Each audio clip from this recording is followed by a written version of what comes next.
So thanks for joining us. I'm Kate Finley, CEO of Bell Communications, and we are super excited to talk about how to think like a successful startup to grow your business. So we're going to cover some good material, but feel free to share questions too. We're happy to answer questions, or if you want to hop in a seat and ask your question, you can follow along with us too. We should mention the hashtag.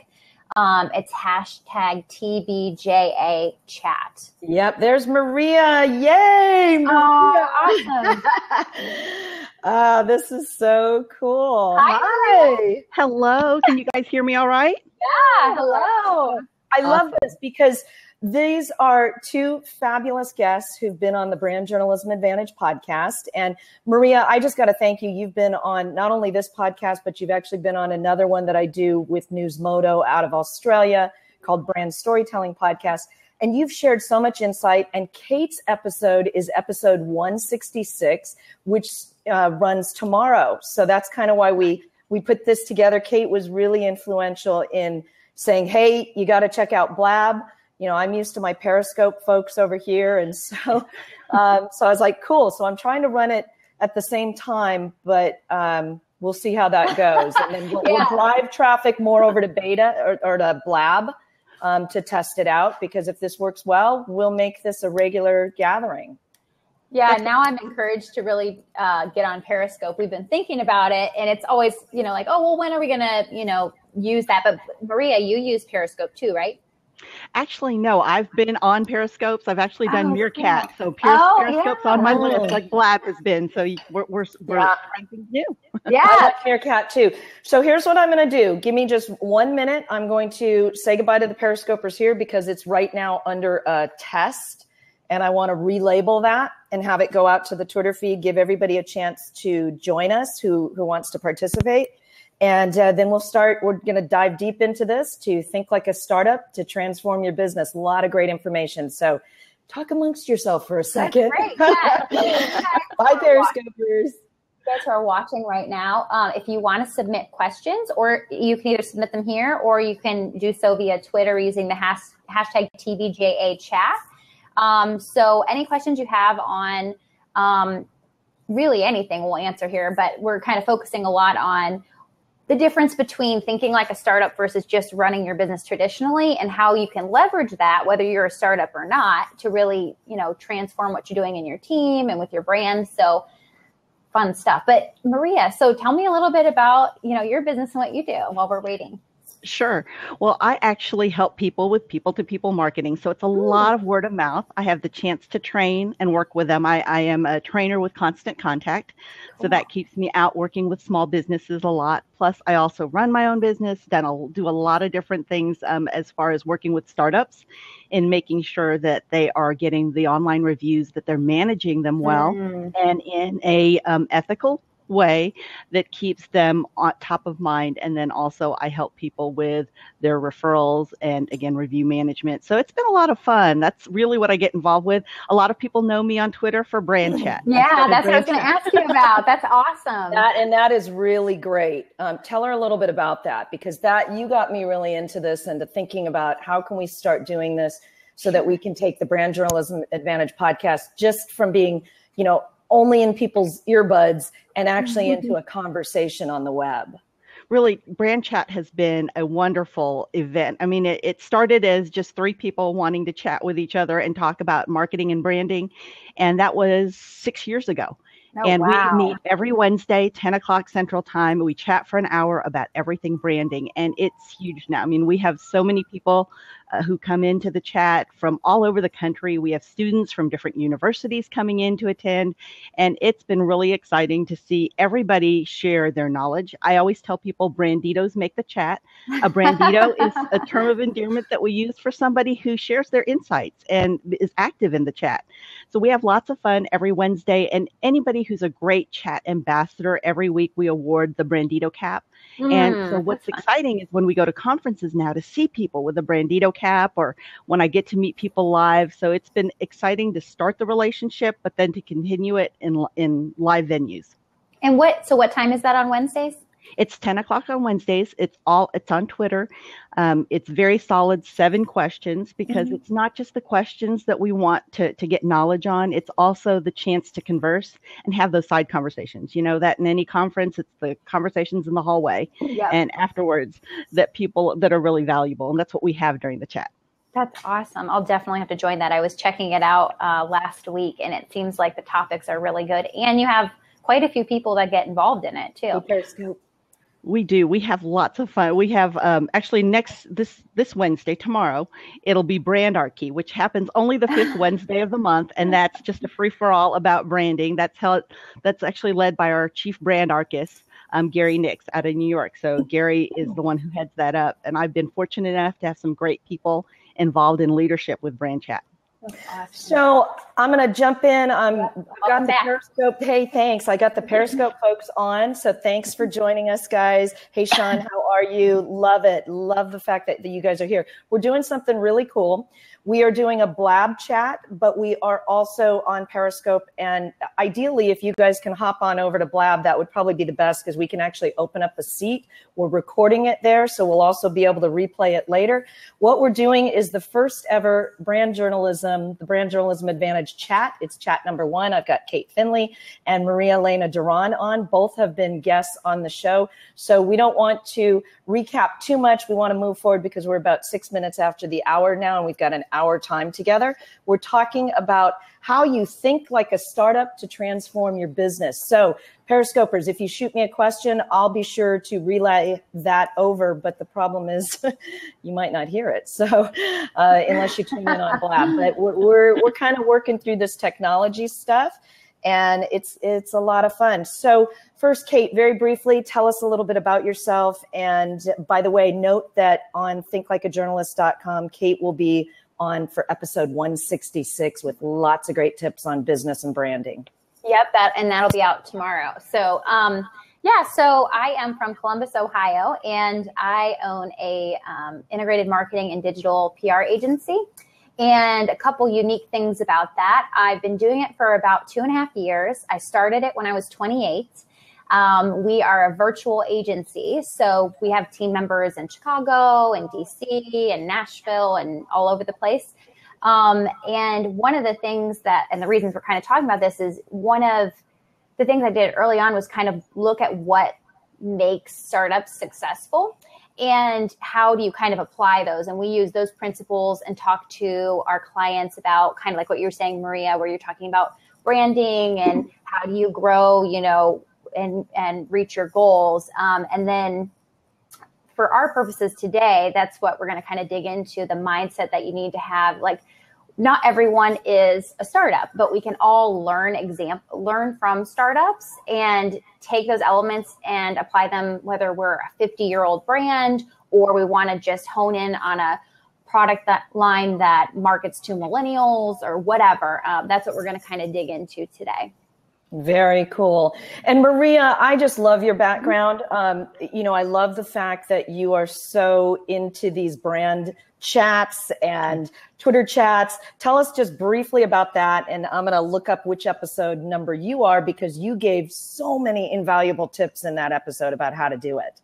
Sure. I have learned a lot as being a moderator of a brand chat or founder of a Twitter chat for the past 6 years. And what we do is we chat every Wednesday, all about branding. So from 10 to 11 o'clock Central Time, join us and you'll have a chance to see what it's about. We actually continue the chat in our Facebook group and on LinkedIn, but come into the chat, and that's the best way for you to have a chance to see the branding experts that are there. They share tips. It is all about all aspects of branding. In fact, last week we spoke about brands and journalism. This next week is Brandarchy, but we've talked about brands and web series, brands and wearables. So we talk about all subjects that are of importance to brands right now.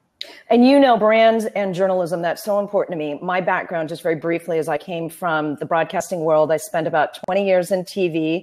So this is so cool to have like this mini little studio going on, and I don't have to have a big ENG truck to make it happen with, all these photographers running around to make, something go live around the world. In fact, really cool. Puerto Rico contacted me recently, a gal down there, and she's like, I listen all the time to your show driving into work. So I just so appreciate that feedback and the reach that we have.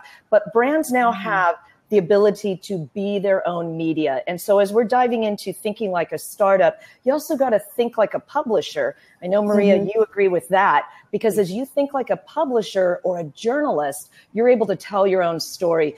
But, you know, let's talk a little bit about why you need to think like a startup. So, Kate, why don't you tackle that? Yeah, so what we're going to do is go over about 5 kind of mindsets that you need to think like a startup.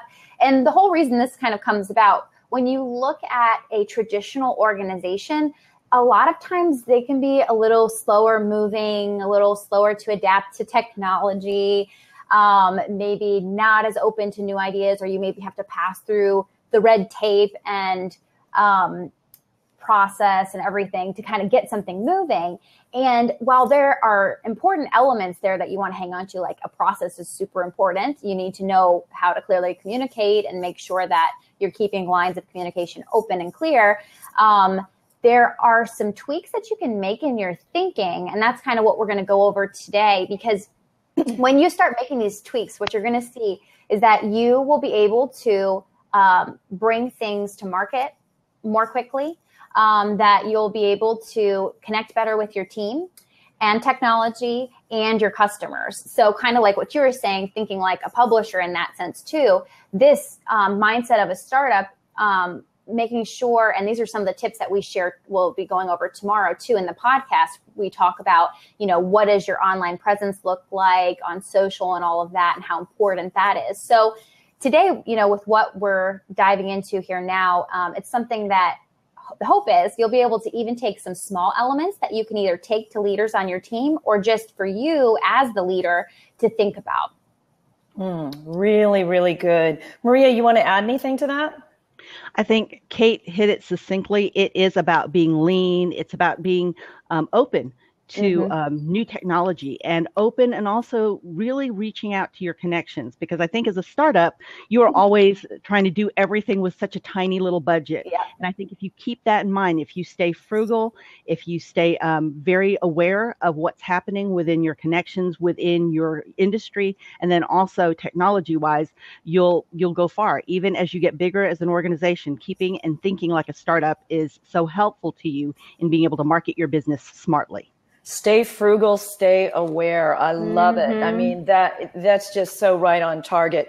So how, in a fast-paced world where you've got all this stuff going on, I mean, let's think about it. So we're all business owners, right? And you're trying to do your production, trying to bring in new business, trying to keep things moving. But the world's moving like this, and especially with all this technology, like right now, Periscope going, I've got my Twitter feed open here. We're like paying attention, but we're also on our phones. I am like making the cardinal mistake, right? Like multitasking like crazy. But that's the world we're in. And you almost feel like, if I don't do this, am I missing out on something? So let's talk about keeping things moving, keeping it up with the fast-paced world. But what does that mean for a startup really? Like sometimes you do have to say no to some things. Like you can't be, I'm going to be on Periscope, Meerkat, I'm going to, you know, all these different things. You got to pick your platforms, right? Right. And I think part of that, and even an umbrella for all this whole conversation, is the why. Why are you doing what you're doing in your business? Why are you doing, what's your vision? At the end of the day, what do you represent as an organization and an individual? If you keep that why at the focus, and I know I keep plugging the podcast here, but that is, we actually go over a book recommendation. So for that alone, it's worth listening to. The why will keep you centered when you're trying to implement these tactics, and it'll help you weed through all these social platforms and all these bells and whistles to kind of focus on, well, what's going to get us into that why? What's going to accomplish the goal? Right. Absolutely. Understanding that. I think what happens, like, I guess I can equate it to when I was, you know, in my journalism career. There were some things that you got asked to do. You got asked to do a lot of things. And you had to really decide, like, was it really going to serve your mission of what you were trying to create? Yeah. At that time, I was also, and still today, very well known for another brand I have called the plantbaseddiet.com, which is all about wellness and healthy eating and all this Zen. That's why my little elephant But really that's very much a part of my lifestyle too. So I tried to center things around that as well, to make sure you know why you're doing something. And I think with a lot of cause-oriented marketing, it's so that why is even more critical to understand it. It really is. When I talk to small business owners, I talk to them about you need to know your niche, you need to know your target market. And a lot of people look at me, that glaze over of that's marketing speak. What is it? Niche is what you're really, really good at. That is what you uniquely deliver, that only in your way. And target market's who you do that to or deliver that to. So I explain to people, really know that, because there's a lot of things out there. I mean, when you hang your shingle out there, you're going to be hit with a couple hundred advertisers right away who want you to spend your money. Yep. And so if you don't know what your niche is, what your why is, what your target market is, then you're going to spend that all before you even get to the people that really need your product or service. Yeah. Right. And that takes it back to, and all these points that we're bringing up again, it ties into that theme of thinking like a startup. When you're a startup, you can only do so much, like you were saying, Maria, like being lean. But when you look at the startups that weren't successful, those were the startups that said, oh, our product is for everyone, everywhere. That is not what leads to success. It's scary to kind of carve out that niche because it feels counterintuitive, like you're going to leave all these people out. But you need to, because there's so much noise. That's how you can differentiate. So like just knowing that why. Yeah. Yes. So Kate, I want to know. Oh, go ahead. No, I was just saying that's so important, because whenever I hear somebody said, oh, anybody, everybody, somebody is a great customer for me. Anyone that fogs the mirror, I'm just like, oh no, there's a lot of education that has to happen here, because that's where you lose, is when you try to reach everybody, unless you've got large corporate money. I mean, that's, to me, it's not, you'll waste a lot of it. Yeah. You just can't start there. No. So if you see me holding up the phone and you're just joining us, that's because I'm letting the Periscopers watch. I have more people I know over on Periscope from that community, so I wanted them to tune into this, and hopefully they'll learn about Blab. And on our next one that we'll do, they'll be able to join us. But what I'd like to do is ask you to share one tip, strategy, something that has been super influential in seeing success in your startup. Whether that's an app, on the Brand Journalism Advantage podcast, if you've tuned in there, that I always ask, what's the one multimedia resource that you can't live without, and everything from your smartphone to Twitter to Blab to Periscope. So what is one thing that, and it doesn't have to be an app, it could be a sort of a strategy that you use, but what's one thing that's really helped keep your startup lean and successful? Yeah, I can start. It's hard to pick one thing. I would say overall, it's been a mindset. I'm very competitive by nature. And once I make up my mind to do something, I've decided I'm committed and I'm going to do it. So it may look a little different or a lot different by the time you get to the end. But I think it's the mindset that you will succeed. And no matter what the twists and turns are, things might look a little different. You may have to adapt. So I would say probably it's the combination of the two, being committed to success, but also knowing that, and that's kind of one of the points that's perfect, actually. That's one of the points we're going to talk about, being willing and open to adapting, because things change all the time. You have team members that don't work out. You have clients that leave. Things, you're speaking all over the place now, or you have a great new idea. Things change, and that being open to that change and being adaptable, I think, is probably a necessary ingredient for every successful business owner, period. Yeah. Sure. And dovetailing on what Kate was saying, I think for me, it was early on, I created, and it was because of somebody giving me sound advice, I created a personal board of advisors. So these were people who were able to share their experience. They've been there before, from all different walks of life, from a banker to the head of an accounting firm to one of the top insurance agents, female insurance agents. They were all able to give me their perspective, and dovetailing, like I said, on what Kate had said, I was able to take their experience and adjust it, and be able to amend what they did, fit it to me. But to be able to learn from that was so valuable, because there's so many other things that I could have done, mistakes that I would have made had it not been for them giving me a heads up of what to look out for, what questions to ask, or what to avoid. Don't you think that, I mean, even the larger brands are behaving a lot more like startups today? You're seeing, willingness, the brands that, let me rephrase that, the brands that feel confident in what they're doing, confident enough with their community. So I'm thinking like an Apple, it still has a lot of that core startup mentality. Yeah, and I think they do that, Phoebe, because they're really focused on listening to who their audience is, their community. They truly do have a community, and they realize that it's not about broadcasting to that community. It's about listening. The relationship. Yep. It is, exactly. It's that relationship, and they keep that. That's so very important. And I think sometimes people lose that when they get larger, organizations get larger, because they get too caught up with what's happening within their walls, as opposed to who really their end user or their community or their advocates are. Yes, so true. So, one of the questions we always ask, and we're not going to share it here for either of your two episodes, but if you go over to the Brand Journalism Advantage, or rather thinklikeajournalist.com, easier to remember, you can look up under the podcast calendar and you'll see Kate's episode tomorrow. You'll see Maria was with me several episodes back. We're now at about 166. In fact, Kate, you are number 166.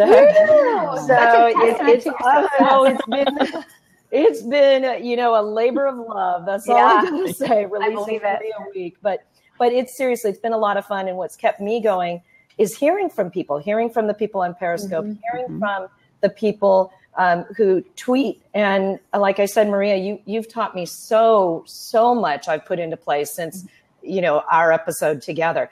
But where I was going with this is I always ask a question: when it didn't work, that time that you really struggled. So I'm not going to have you share those stories, because those of you on Blab right now or on Periscope, you can head over and listen to that at thinklikeajournalist.com. But what you can share with us now is how you bounce back, how you create resiliency. Because I got to tell you, when I first started this, I came from the news media, came into this, and I was like, wow, this is kind of a lonely world. You're isolated, and when you stumble and fall, how do you pick yourself up? How do you find that resilience?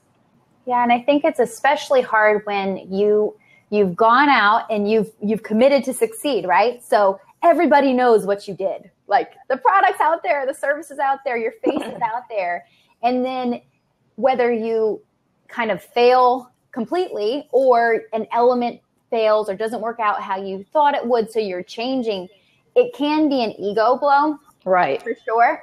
So I think that, there's the saying, fail often, fail fast. You know what I mean? Yeah. If you're failing, you're learning. So it doesn't have to be a detrimental failure, but it could be, we tried Twitter as a brand and it didn't work. We hardly use Twitter at all now. But if you are dealing with a failure, for me personally, I am able to look, I have people that I've kind of looked towards to say, that's where I want to be in the future. And then just like you've said, like yoga and personal, and my faith as a part of it too. You as an entrepreneur have to make time for yourself, and maybe even pull away after a failure and do some some introspective time, and know that that's not who you are. You are not a failure. Right. Something you tried didn't work, but just that perspective, I think, really helps. And continuing to learn as well, I think helps, because if you learn from other people, you'll see that they've failed a lot too. Sure. Yeah. I agree, Kate. It is learning from others, and then being able to have the energy to be able to pick yourself up, because I think that's the key. It's not failure if you learn and you just get up and try, make the adjustments and changes. But I think you have to have the personal energy to do that. And part of that is taking care of yourself. I think that has been the hardest thing for me to learn as an entrepreneur, because you go in and you're excited, you want to give. And so then you start getting involved everywhere. I mean, people will tell you, when I first started, I volunteered everywhere. I've been on every board of directors there is. And it felt like I was doing everything except running my business, but I was running my business. I just wasn't sleeping. And that does take on you. But you thought you were going to get to sleep, Maria? You don't do that as an entrepreneur. You pay someone to sleep for you. That's what you do. You're in charge of sleeping for me. Well, that is important. Take care of you, or it's hard to get up if you don't have that energy. So spend some time being able to rejuvenate, being able to reconnect with your why, your personal why as far as your and your business why, and then you'll be able to be successful. And I think that's so very important. And people discount that. A lot of times people will look at me and they'll think that that's so woo-woo. And I said, you know what? You're at the center of all your business. If you don't take care of you, then it's going to fail no matter what you do. So you might as well give it the best chance it's got by giving it the best version of you. Yeah. And what are we really doing? If we as entrepreneurs, whether we're entrepreneurial in a larger organization or we're doing our own thing, if you aren't able to take time for yourself, why are you even doing what you're doing? You know what I mean? At the end of the day, you know, this is all great and exciting and we are passionate about our businesses and our experiences. But, you know, if you don't have time for family and to go for a run or do yoga and eat healthy, those things, you know, if the rest of your life is suffering from whether it's a failure or just, you know, that discipline, you know, to focus, that's really important. Yeah. So I want to steer this a little bit in the direction of when you're building your startup and you have these platforms like this, and we're trying because, you know, we're talking about failures right now and when, or these moments when it didn't work, these moments when you have those struggles and you have to be resilient. But when you're doing that and you find like something like this, where like, for instance, I started out with podcasting over on iTunes and I had, I think, my brother listening. And it was like, oh, cool. I'm reaching all the way to Hawaii and my brother was listening. You know, but seriously, it took a long time. And by no means have I gone as far as I think I can go with it. But there's a lot of content out there. So one of the things that we have to talk about for startups is amplification of your message. Getting it out there, reaching more people. So today we've you know, endeavored into this. We've got a Blab chat going. I had Periscope running for a little bit. I had Twitter going.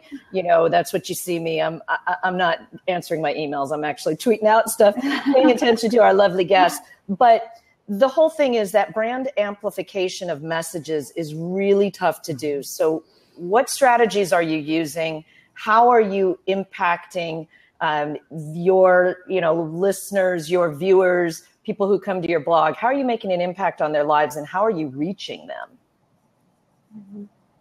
Yeah, I would say, and we dig into this in the podcast too, about treating your brand like a client, like a top client. Sure. One of the things that we've done from the beginning is allocate a portion of our team time and our resources, which is money, you know, whether you're physically, you know, paying or it's just time, to focusing on our brand and what it looks like to the people who are viewing it, perception, engagement on social media, experimenting. For us, obviously, you know, social media is a huge thing. Regardless of your business, social media is important, but depending on your industry, if you're in marketing, you know, there's people are extra aware of what you're doing and not doing on social media. But the same is true if you're a large brand. So I think one of the ways that what I would suggest to kind of take that startup thinking to even a larger business is designate a team that is your exploratory team. They are trying new things and it's not necessarily going to be their full-time job, but every week they're coming together with new ideas and they're testing them. And that way, you know, it kind of takes out some of the red tape and the time it takes to get things approved. Their job is to test. That's what they're doing. And then they bring the results back.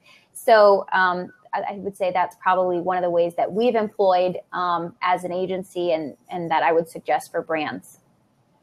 And for me, it's been asking, really looking at strategically where we are as far as platforms. Of course, as a marketer, I'm going to try every platform there is. I mean, I need to know it. I need to be able to respond to questions that people have. But Maria, okay, so that's the operative word. You're going to try. Right. I think where people brands and startups get confused is they then think, I got to be the it person in all of those platforms, and you don't. Yeah. No, you really don't. In fact, that's part of going back to what Kate said, your why, looking at your vision. And then does that apply strategically, that this platform, does it apply? Does it reach who your niche is, your target market? And looking at your numbers, early on, someone who is the head of a large energy company had told me, Maria, inspect what you expect. So look at those numbers. That's great. That's truly what I do. I look at the numbers. Are my end client there? Is it the client that gives me the most pleasure and profit? Because that's who I want to work with. We spend too much time in our business to not have fun doing what we're doing. Goes back again to that why. Yeah. If you're doing it and you're not enjoying it, why are you doing it? So I look for the people where it is fun to work with them. We do learn from each other, and that's who I want to speak with, and that's how I choose the platforms. But it consistently is looking at that. We revamp and review our numbers. I'd love to say every quarter, but it's truly every month. We look, quite, we watch it quite carefully. Yes.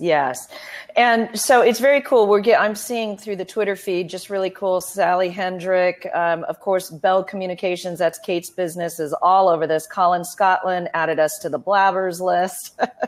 Love it.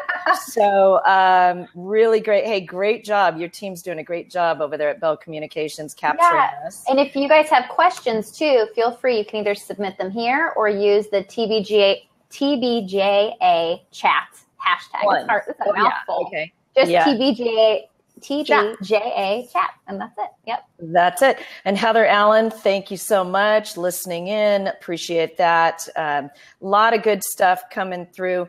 I think when you do things like this, at least getting started in startups and working in digital spaces, are both of you mostly, digital, right? You work for anywhere in the world. You're not, even though you, Kate, you're over in Ohio, right?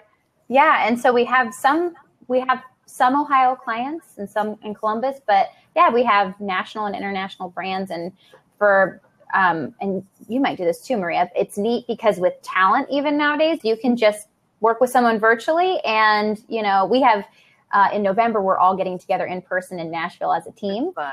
But other than that, you can hire people wherever and work with clients wherever. Yes, that's exactly the same way for me. We're completely virtual, which is exciting because I can still fly and be on site with a customer if needed, and we can meet there. In fact, just like you, we had our team retreat last year this time. Oh, cool. At Hogwarts School of Witchcraft and Wizardry. We decided that was the best place to be for us and our brand, and we're actually going to get together at the end of this month too. We'll have the team get together, but we're all over the world, which is exciting. No, and we got a question here too in the chat from Christian. So, Christian, we've kind of just been conversationally going over some of these, think like a startup tips, but I can just list all 5 of them off just so we're all on the same page. So 1 is knowing your why. You don't need to be all things to all people. You need to know your why and use that to make all of your decisions. 2 is to keep things moving forward fast, which we haven't talked about so much, but we can dig more into. 3 is use what you have and make the most of it. So being really resourceful. We've been talking about being lean. We've also been talking about practicing resilience. A lot of times you start something up and it doesn't go as planned, or it fails altogether. And how do you move forward from that? And then the 5th kind of element of this would be being adaptable. So how do you, whether you're a large organization or a small one, a solopreneur, or you have a team, how do you continue moving forward, adapting to change, keep things moving quickly so you're not getting caught up, and then just make sure that everything flows into that why. One thing too to mention is if you guys have questions specifically about tools that you could use in your organization to have it be more entrepreneurial and kind of more like a successful startup, we're happy to share those with you. And I'll mention one now, actually. It's called Slack. And I was just actually mentioned in 2 articles yesterday about how we're moving away from email to be more entrepreneurial and declutter the communication process. Slack is something to look into as an internal chat between your teams, but it also integrates with Dropbox. We're using it for idea sharing. We have, you can use streams in it. So we have a stream which has clients in it. So we have a different Slack by client. It's a free tool to start. And then after that, it's super cheap, like a couple bucks a month. So I would encourage you to check that out. It's moved us out of email and allowed us to just quickly share things, whether it's files or ideas. So yes, go ahead, Maria. Yeah, and just to Christian's question, it's not just productizing services, because you also I happen to work with some entrepreneurs that are inventors. So you actually have products that they actually create that they need to be able to ship out. Mm-hmm. And one of the tools actually mirroring what Kate has said, one of the tools that we utilize is Shipwire. I think when you think like a startup, you start looking for people who outsource or companies that outsource. Mm-hmm. I had no idea there was a whole shipping world out there that you could outsource, that you didn't have to manufacture and do all the packaging and mailing from your place. So I think that has been something that's been very helpful. And I see a lot of entrepreneurs that have actual products that they have to get in their customers' hands utilizing tools like that. It's how some of the clients I've worked with have expanded out of the US, and they're in Australia and Canada and even in the Netherlands because of being able to do that. So that's a tool that I highly recommend. That's great. Right. And we've got a little bit more time. So I just, wanted to let you all know that if you're following along, you're liking what we're doing, there's a little button there that says tell a little bird. If you help us get that out, that'll get more people to join in the conversation. Your questions are great. That's really important. From my perspective as a brand video journalist, I always like to talk about the things that are great tools for brands to become the media. And whether you're big or small, okay, if you're big and you're like a GE Reports, Tomasz Kellner's been on my show. He's the managing editor, and he's been on the Brand Journalism Advantage podcast. They have a whole department. Or maybe you're like Cleveland Clinic, right? Cleveland Clinic has its whole health hub. They're amazing. But if you're a smaller startup company, doing all of this can seem overwhelming, and you wonder, like, how do I get started? And then for me, having come from the broadcasting world, I'm used to really good video, really good sound. So you have to recognize, how do I get to that? So resources such as your smartphone can be invaluable today, but also learning things like what I would call tricks of the trade, the rules of broadcasting, what you want to do, what you don't want to do. The more you apply that in your podcast, the more you apply that in your, streams like this, like literally if I were in the television station doing this live, it actually makes you look better. It makes your brand appear superior to others because you have taken the time to just get a little bit of training in that. So it can be something as simple as, instead of shooting with your iPhone this way, which I know, in Periscope you have to, but shooting this way with your elbows locked in and not panning. Just little tips like that can go a long way. And then having devices like, unfortunately, I don't have it here right with me, but if you go to thinklikeajournalist.com and you look under the resources tab, you'll see a bunch of video that I shot when I was on assignment in Thailand earlier this year. And I used what's called a shoulder pod. I have no idea why they call it a shoulder pod, because it literally is this little device that connects on like this and then is held here. But if you invest in stuff like that, you can turn your whole team into, these content marketers and journalists who, wherever they are, out in their part of the world, they can capture a piece of the story, upload it within seconds to your YouTube channel, to your Vimeo channel, anywhere nowadays, and start telling that story. But paying careful attention to laying out the scene. So a couple quick tips there, just remembering that you are actually broadcasting, and you have to take as much time to set that stage before you go live as you would if you were going to storyboard a video that's going to represent your brand, because all kinds of things can go wrong on a live shot. I mean, look, won't spend a lot of time on this, but the tragic story of the two, the reporter and the photographer who were just recently killed, and it made, news all over the world. So chances are you're not dealing with something like that, but you might be dealing with somebody in the background acting up or something that you just don't want your brand associated with. So taking time to really think like a startup and think like a journalist, get that going, use all the resources you have, be mobile and agile and flexible to change your scene, even if you've storyboarded it in your mind one way. That's what journalists do. We think quickly and we say, all right, this setting's not right. I'm going to make the story this, and go from that angle. Yeah, and to the point earlier where we were looking at, okay, do we try everything? Which things do we try? How do I know what to try? How to experiment with? Just using myself as an example, I bought just like a Canon T3i and started doing these videos. And they took so much time. I just wasn't seeing that many people looking at them. And we preach, content marketing all over the place. Sure. So I was trying it. But then what we found is that for what I'm doing anyway, things like this have a lot more views than just those videos. Now there's give and take because you can SEO a video versus this. I don't, you might be able to SEO it at some point later. Yeah. Yeah. Right. So, or even with some of the hashtags, but you're right. Yeah. Yeah. Well, and so in thinking like a successful startup, what do they do with technology? They think, okay, we have a product launch. They don't just think, oh, we have a product launch. They go, how can we promote this? Who's going to be on what? Who's on social media? How's it going out to the e-newsletter? What's on the website? What is our board saying on our behalf?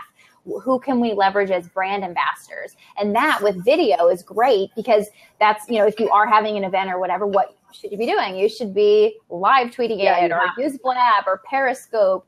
And that team that you appoint, whether it's one person or a few, get them involved and have them just try it out. Mm-hmm. Mm-hmm. Yeah. I mean, to me, there is no reason brands shouldn't be doing it. But one of the things that I've found so successful when you were talking about, you've had a lot of great success with the lives. Certainly they're great, but obviously, unless you go back and you edit them, there's parts, just like in any conversation, there's those highs and those lows and, the things that really work. And one of the things, one of my guests recently, or not guests, but one of my listeners recently said about the Brand Journalism Advantage podcast is they go, I love that the intro is not long and you get right to it. And I said, well, that's that mentality of that fastness, because when you stack a news show, you got a minute for your intro, 30 seconds to get into it, and you're into the heart of the story.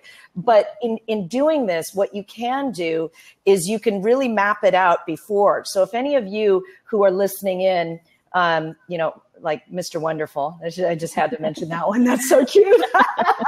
But like you, Mr. Wonderful, if you're listening in and you want to do this, setting it up and let's say you're going to try it for your company, even if you were going to do something sort of like an internal chat so that you get your team pumped up. Because one of the things I recommend when I go in and I'm doing a brand analysis and a brand strategy planning session is you have to have your team understanding this. It's a complete fail if you try to start up here with the executives and you don't bring the rest of the team up to speed, because everybody owns a smartphone today. Everybody can be that brand evangelist. But if they're not out there doing it, they are indeed hurting your company. So you might start with something internal. Get your team pumped up. If it's we were messing around with this with just a few of us. It was fun checking it out. It gets people kind of excited because the technology is there and the reach is so expansive. So when you start that way, you're able to get people going, get them excited about it. And then you bring the people along who maybe might have been the naysayers at first within your brand. Maybe they're like, I don't have time for Twitter or Pinterest or Instagram, whatever this is. But as they start to see it work and develop, it's like anything else. That's what stokes the fire, and you start getting excited about it. Yeah, and you can, even if you're designating one person as an ambassador for a certain tool, they can experiment with it and then come back and say, okay, here's the FAQs for this tool. When you start, don't ever say this. Or, kind of keeping in mind, you don't want to just, have everybody on there at the same time necessarily in the beginning, because some of them are going to be a lot more understanding of the social world that we're in and people seeing it. So if you can develop kind of like your must-dos or brand standards for the particular tool. And the other thing I think this speaks to is, you were mentioning it, like being fast. And that's one of the points I kind of wanted to dig in a little bit more to here, because with your traditional organization or when you're looking at a startup, that's one of the things they do really well. Like successful startups keep things moving. Sure. And kind of talk about, how they do that. And Maria, do you have any advice to that? Like how do things get gummed up in a business, and how can we keep them moving? I think sometimes it gets when it has to pass through so many people, and I love what you're talking about is making a point person as the advocate for a tool so that they can give you the information. So it's not trying to go through so many different committees. I think that's where we do get slowed down. I think we need to remember that it's being able to be nimble as a small business is what makes us strong. And if you can share and keep that ability and that agility as you get larger, that's going to only serve you well. Again, things change so much now. You have to be nimble. One of the things that gets us stuck, it's one of my pet peeves, is when you have a fire spring up multiple times. So if you have, to me, it's like, oh no, there's not a good process for this because we keep running into this problem. So one of the things that I love to do is, and you could ask my team, they're probably laughing right now, a problem happens and I go, well, why did it happen? That shouldn't come up. That means there's not a process. So then even if it's like a 5-bullet thing that, we know to do, we know that there is a process in place, which takes a little bit of time. Okay. It seems counterintuitive, like it would slow you down, but it actually speeds you up. No, yes, the system has to be there for it to function. And, I wanted to ask you, what tools or platforms are you, like, for instance, Hootsuite, because all of us are curators, all of us are publishers. We have to do that. I don't think anyone's going to argue that that's the direction of the internet and that's the direction of getting heard. Mm-hmm. So which tools, platforms are you using? Like for me, I love Bundle Post. I've found that absolutely fascinating and it's worked really well. If you don't know it, you have to check it out. I was turned on to it by, one of my guests on the Brand Journalism Advantage podcast. And ever since then, I've been like, this is absolutely amazing. So it works together with a Hootsuite to send out your streams. I use it for clients. I use it for our own, podcast. But what things are working for you guys? For me, it's also, I'm a fan of Hootsuite. Yeah.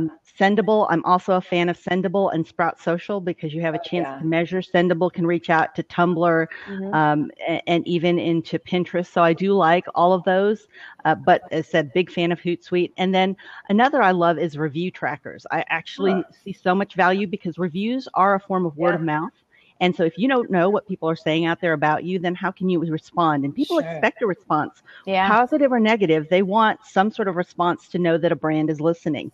And that's one of the tools that I like to keep on top of what people are saying. I think that's awesome. And I'm definitely going to check out review trackers because that's something we've heard before where especially if someone has negative reviews, right? They're like, oh, we need to counteract this Yelp. Why are people saying all this stuff? We need to go back and tell them they're wrong. So how do you have that conversation first, knowing that it's happening? And then second of all, addressing it. So when you have these teams, it looks like we have someone. I know. Yes. We're like, it's like Christmas. Hi, do you have a question? Hey there. Well, okay. We'll we're here. Yeah, just chime in. I just sent a note. And by the way, I don't know, for those folks, blabbers, that's quite a term, but blabbers, if you have a question, join us on this seat here. Yep. So if we can't hear you, we'll probably kick you out for a second and see if you want to hop back in and try again. Yeah. Okay. So anyway, Kate, you were finishing up there. I think. But I would say, so one, there are the tools that they're kind of like apps. And then two, what we use is Google Drive all over the place. Like, oh man, if you are not using Google Drive and especially if you have multiple people communicating over Excel documents or whatever, you have got to make the shift because it allows you to have multiple people in a document at the same time editing and the changes are tracked in real time. It is fabulous. We're in the process of moving from Basecamp and Dropbox, everything into Google Drive. So you can really do a lot with it and they keep creating more enhancements and integrations, with some of these great apps. So, all right, let's talk about webinars. This, are either of you doing webinars? Are you having great success with it? Yes, I do quite a few webinars using Google Hangouts. It's one of my favorite tools to utilize. So easy to jump on. And I think the hardest thing has been, in being able to reach to some of our clients and some of the people that we work with are actually in China. So because of that, and because of what we're dealing with Google, we do for file sharing also use Google Drive, but then we also use Mediafire as well because of that, because we are having to reach across to China. And then also because they can't see Google Hangouts, sometimes I'll use Stealth Seminar to be able to broadcast a video to them that they might not be able to access within a Google Hangout. Very cool. And I want to mention, in case you're just joining us, this is the Brand Journalism Advantage podcast. It's actually the Brand Journalism Advantage chat. And both Kate and Maria have been past guests. Kate's episode airs tomorrow. So it'll go live in iTunes, SoundCloud, Stitcher. A little upset with iTunes right now because my podcasting app is not working. So Apple, if you're listening, fix the app. I've had many conversations with them, and I've been in the Apple forums. As you guys know, if you follow me on that show, I'm a techie girl. I'm all about Apple, supporting them, but this is ridiculous. I'm actually using Overcast right now. So if you're wondering, if you have sent me a message going, what's the deal with the podcast app? Let me just share this with you. Download Overcast. You'll love it. And hopefully you will go back to the podcast app that is native to iPhone, but I'm not having any luck. One of you just got the iPhone 6. 6S. Do you have podcast apps on it? I don't right now. Okay. I'm caught. She's busted. We're going to check in with her soon again. Pretty. It is pretty. It is pretty. You got to seriously tweet me up and let me know, because we're all talking about it. Mac Forum's talking about it. There's a lot of talk. A lot of the podcasting community is upset about this. But that actually brings us to a very relevant point, my little, soapbox stand that I was on there. The point is this: when you build your following, your tribe in platforms that are owned by somebody else, and you're 100% reliant upon them. Now, in this case, come on, iTunes is a big player. You got to play in that space. But if you go to thinklikeajournalist.com to hear these two lovely ladies share their story in their episodes, you'll find that you can listen through Stitcher, you can listen through SoundCloud. It just so happens that most people, I think it's about 47%, actually listen through, maybe even higher than that, through iTunes. But my point again is relevant. Make sure if you're a startup, you're not building your platform and your tribe on a Facebook thinking, I'm driving everybody to Facebook, or worse, WordPress, not being on the ownership site, but being on the actual .com where they have control of it. Yeah, you have to be able to own it. Honestly, you're mentioning Facebook. That is one we're all about to just vent here, but if you, because we see it all the time, like one of the brands has like 240,000 Facebook fans. Right. The engagement is nothing. Like people are not looking there to get to know you. They're just looking they're really just not looking. They're looking for coupons or giveaways, or worse, they're bought. Right. They can't see it. Well, but before you could buy them, you could run an ad and people would see you. And that was basically you buying people, right? But now they can't, the way that Facebook is set up, and it was a big thing when it first happened, everybody freaked out. Oh no, only 3% of my fans are going to see my stuff unless I run an ad. Well, guess who owns that? Not you, Facebook. The things you do own are your website, the content that you create. So like you said, having it kind of hosted on your website in other areas is really helpful. So it's vital, because our numbers, all podcasters' numbers took a little bit of a hit because lots of people, it's not happening to everyone, but lots of people can't access that podcast app. And that's a significant amount of downloads that go to, real estate on people's phones. Yeah, it is. And I think that's so important, speaking to what Kate said about making sure that you know who you're connected with and utilizing your website for that. And make sure, somebody said that it's the quality of the list determines the quality of your business. And I agree that you do have to have a good list of who you're connected with. I am a big fan of email marketing. Don't tell me that it's dead. I don't believe it, because everybody checked email at least 4 or 5 times this morning, if not more. Small business owners, we usually check probably about 32 times this morning already. So I'm sharing that you do need a list as far as people's email information. And I'm a fan of utilizing things like lead pages, giving away guidebooks, checklists, and such to encourage people to feel like they're getting something of value for giving you their email address, and then using tools like Constant Contact to be able to stay in contact with them and make sure that you're sharing valuable information that matters to them. Yeah, and that's a really good tip, really, for thinking like a startup and just in general with your marketing.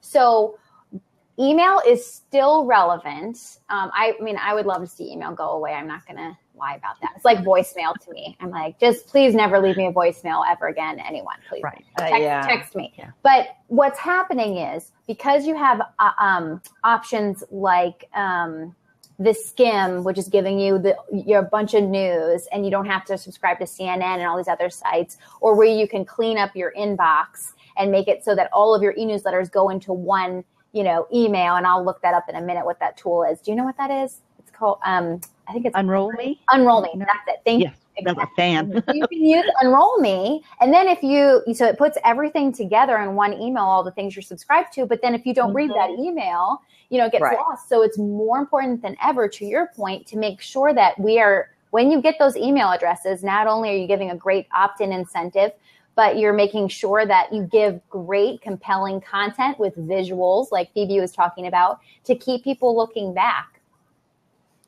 So we've got, a few minutes more, and we appreciate all of you who've tuned in. This is so great, because my whole goal has always been just about sharing thoughts, having a community space. I think a lot of us work so independently that you need to have that camaraderie. And it's great when we can come together. The Brand Journalism Advantage podcast has about 166 episodes. Kate's number 166, which airs tomorrow. Maria Elena's in there. I just put a link to it. So if you look in the feed here, in the chat, you can see there's a link directly to the podcast episodes. All you have to do is click on that link and search for Maria's episode, and you'll get hers. Also, I want to mention one other name when we were talking about webinars, Robert Coorey, Coorey, but Robert has an amazing episode. He's known for almost breaking the world record for attendance on a webinar. Wow. And you got to hear this story, because we were talking just earlier about webinars and using them. And how do you get the traffic there? Because actually doing a webinar is one thing, but the real challenge is how do you get people to sign up? And then how do you get people to stay committed, join? And then the third step, how do you get them to convert, either buy your product or your service? So if you check out those episodes, I promise you they're power packed, with tangible tips to put into place. Maria talks all about how to do Twitter chats. Unbelievable, the information she gives. So make sure when we close out of this, we will do this again, but that you tune into that and you get that information. Yeah. Kate, did you want to share just a couple, for people who've joined us, about what you're talking about tomorrow? Yeah. So one thing I would say is tomorrow we're going to be sharing in podcast number 166, we're going to be going over 6 business tips, and then the number one tip to success that I found, which I'm not going to reveal. You have to listen to the podcast. Yeah, it's something that I learned from my mother growing up, and I love it. It's been it's my number one tip in business. And then we'll, it would be cool. I guess you let us know, Phoebe, with these tips we're sharing today. Do you want to include them in maybe the printed portion so we can? Yep. Okay, we'll share those. So in the show notes is basically what Kate's referring to.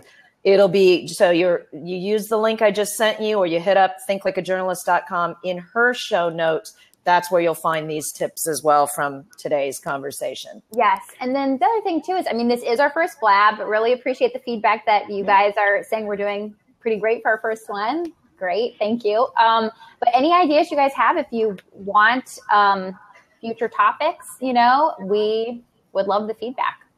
And actually, let me jump in here and have you guys address these two things, because today, everybody, I'm going to put them on the spot because we got 2 minutes, right? Okay.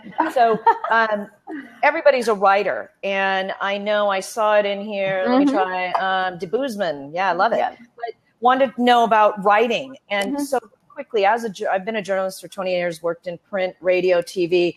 And what I can tell you today is the biggest tip and a piece of advice that I can give is, if you stop, it's just like going to the gym. You lose the muscle. So you have to write every day. And many of my guests have shared with us, their techniques and strategies. So I'm just going to rattle off a couple of them, but some of them are just getting up first thing in the morning. The earlier you rise, a lot of times I'm not an early riser. I used to anchor the very early morning show, had to be up at 3 a.m. That was just ungodly. Yeah. But seriously, if you can devote 15 minutes, you do these writing skills of just practicing, starting with something you like first, and then tackling something that's maybe more business oriented. It gets the juices flowing. The other tip I'll quickly share is to have a completely blank screen. So if you're going to use a writing app, that is awesome. Why? Because it just puts you in that space. And one last one, it gets you out of email and Blab chats and all. Not that there's anything wrong with Blab chats. And multitasking. And then the third one is have something that speaks to you. So like over my shoulder, I got my Buddha. I don't know if you can see it very well, but I got my little old school typewriter that I learned to type on one of those back in high school. That just resonates with me. So having things that start that part of the brain going and take you out of that mode of I got to do, because writing's a creative task. So those are my quick tips. How about you girls? Go ahead, Kate. We're so polite. Yes, we are. We're girls. Well, I would say real quick then, your writing is affected by what you read. Make sure you're reading really smart blogs, and then get out there and write. Even if you don't share it with anyone, make yourself write a little bit every day on a blog. And don't get caught up in your head about, well, what will people think when they read this? There are, I don't know, I think there are millions of blogs at this point. Like there are hundreds of thousands of blogs out there. Yes, someone's going to find your blog, and yes, they're going to read it. And the more you blog, the more people will. But don't get stuck in your own head and keep yourself from writing. True. And that's where I get my inspiration from, is actually from Brand Chat, because I will bring topics there that I am writing about and ask them so they get other people's experience, their resources, get their perspective. And I think when I see their responses, that really encourages me and motivates me to write myself. So I encourage you to write, as Phoebe also said, write every day. It's a consistent, persistent thing that you do need to do.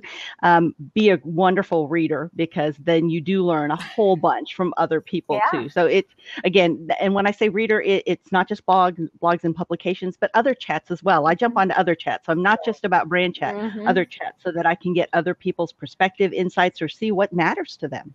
And de Boozman, I love it. He says, I stopped the gym years ago. That's what happened. I was blogging.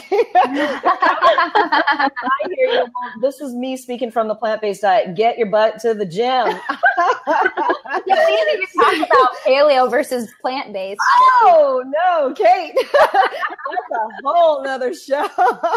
That's right. No, seriously, I'm reaching out to the plant-based community and asking, are you interested? Do you want me to start a podcast there? If you head over on Facebook, you can find us, The Plant-Based Diet. And they're saying an overwhelming yes. So, Kate? I'm happy to be a guest. I mean, I'm going to be eating bacon while I got my fork.